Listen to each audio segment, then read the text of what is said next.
In this lecture, we're going to quickly study the anatomy of a block. So far, we've been pasting blocks into our template files without a second look. I want to quickly discuss the code for a block. By no means is this lecture comprehensive. In a future section, we are going to dive deeper into block development. For now, a brief overview of blocks will suffice for theme development. To get started, we are going to look at the index.html file. Inside this file, we have three blocks. Let's study the HTML block. HTML comments surround most blocks. You can think of them as opening and closing tags. These comments let WordPress know where a block begins and ends. Both comments contain the name of the block. In this example, the name of the block is WP-HTML. There is a small difference to note in the comments. The closing comment has a / character before the block's name. This character should be applied to the comment that closes the block. Otherwise, WordPress will assume it's a regular HTML comment.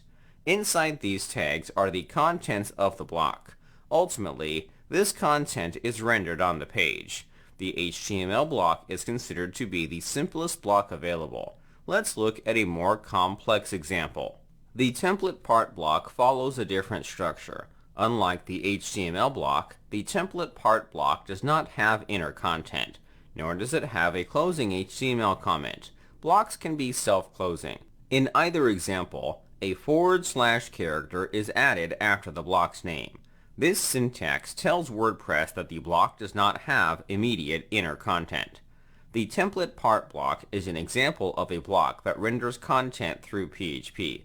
This behavior will be explored during the block development section of this course. There's another strange feature worth noting. After the name of the block, we have JSON.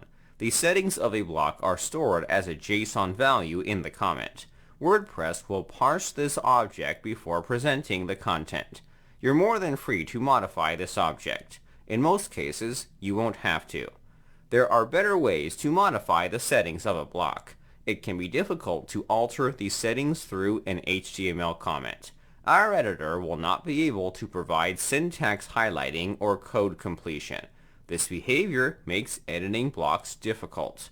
For this reason, I highly prefer editing blocks with the full site editor. This approach reduces the likelihood of an error. With that being said, it can be helpful to modify the settings for quickly testing your code.